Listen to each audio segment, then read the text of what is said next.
Bonjour à toutes et à tous, j'espère que vous allez bien, j'espère que vous avez passé une magnifique semaine.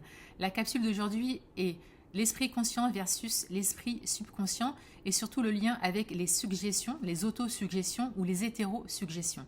Alors le cerveau, en fait, il est composé de trois cerveaux. Le néocortex qui est le plus récent, qui est vraiment qu'on utilise à 5% du temps. Le néocortex, c'est ce qu'on utilise pour stimuler notre créativité, quand on veut apprendre de nouvelles choses, qui est le siège du raisonnement, de la logique, des détails. Donc c'est vraiment le néocortex. Ensuite, il y a le cerveau limbique, qu'on appelle aussi le cerveau émotionnel, et ensuite le cervelet, donc qui est le subconscient. Le subconscient, c'est vraiment le siège de nos habitudes qu'on utilise à 95% du temps. Alors comment ça fonctionne entre les deux et le lien avec les suggestions? Euh, les suggestions, les autosuggestions et les hétérosuggestions. Alors les suggestions, ça peut être aussi les pensées qu'on s'adresse en fait à soi-même. D'où l'importance de faire attention aux suggestions, qu'elles soient notamment les suggestions qui sont inconscientes, et d'en prendre conscience. Et le lien entre le néocortex et en fait le subconscient, en fait le subconscient en fait reçoit en fait ce qu'on décide de croire. C'est-à-dire qu'il ne fait pas de filtre. Donc si par exemple vous avez des suggestions conscientes ou inconscientes, si vous vous répétez régulièrement ou si vous croyez de manière consciente ou inconsciente, par exemple, je suis pas belle. Et bien effectivement, si ce sont des suggestions que vous faites régulièrement et que vous avez cette croyance, et bien le subconscient, c'est une information qu'il va recevoir. Et en recevant cette information, en fait, et ben, ça va conditionner en fait, votre corps, ça va conditionner vos comportements dans ce sens, qui seront en lien avec ces pensées. Donc ça, c'est de l'autosuggestion. Après, par rapport aux hétérosuggestions, ça veut dire que ce sont des suggestions que vous recevez des autres personnes. Mais libre à vous, en fait, vous avez encore cette liberté, vous avez le choix d'accueillir ou pas ces suggestions qui viennent des autres personnes. Et tout ça, ça dépend de votre état d'être. Je vous donne un exemple. Si, par exemple, vous avez une personne, admettons, je ne sais pas, oui, voilà, je vais vous donner un exemple. Il n'y a pas très longtemps, avec une amie, on est parti voir on va dire, il s'appelle coach, mais pour moi, c'est pas un coach. On lui a demandé son avis par rapport à un logiciel et il s'est autorisé de nous donner son avis par rapport à notre site internet. En nous disant qu'il faudrait plutôt choisir cette couleur et pas cette couleur, etc., etc. Tout dépend de mon état d'être. Si par exemple j'avais pas suffisamment confiance en moi-même, si j'étais pas comment dire bien ancrée, si j'avais des doutes sur moi-même, si j'avais certaines croyances qui me freinent par rapport à moi-même, eh bien j'aurais pu me dire oui c'est vrai, il a raison, donc il m'a dit qu'il faut changer cette couleur, donc je vais changer cette couleur sur mon site internet, etc., etc.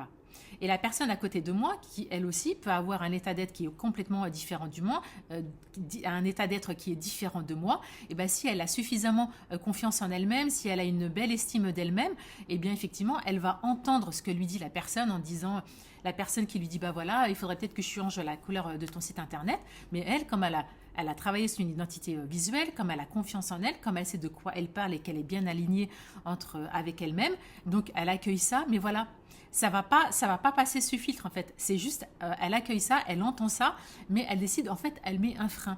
Et c'est ça qui est hyper important en fait. D'où l'importance vraiment de travailler sur son état d'être, sur vos vibrations, sur l'énergie que vous êtes.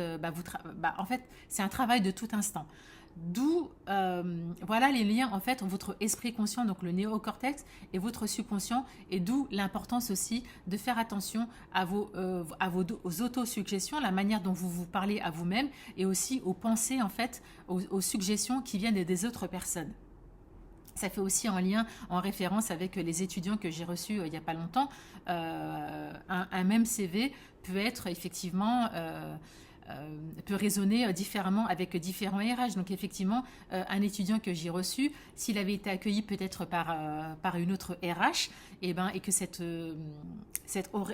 autre experte en ressources humaines, elle aurait pu effectivement lire ce CV et faire d'autres suggestions à cet étudiant qui était en face d'elle, et bien après, la liberté en fait à l'étudiant en fonction de son état d'être du moment, de comment il va recevoir en fait ces suggestions qu'il reçoit de cette experte en ressources humaines.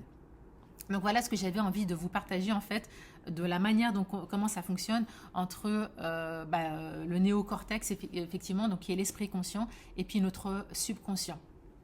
Donc d'où l'importance en fait de prendre soin de ces énergies, d'où l'importance de prendre soin de ces vibrations, et d'où l'importance d'être ancré dans l'instant présent et d'accueillir en pleine conscience et de prêter attention en pleine conscience à vos pensées en fait et à vos suggestions au quotidien.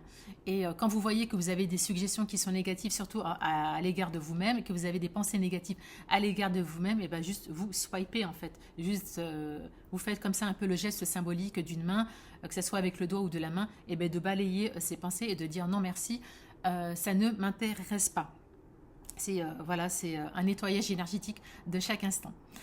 Voilà pour la petite capsule d'aujourd'hui que j'avais envie de vous partager en lien entre l'esprit conscient et l'esprit subconscient, et de faire attention à vos auto-suggestions et puis aussi aux suggestions qui viennent des autres.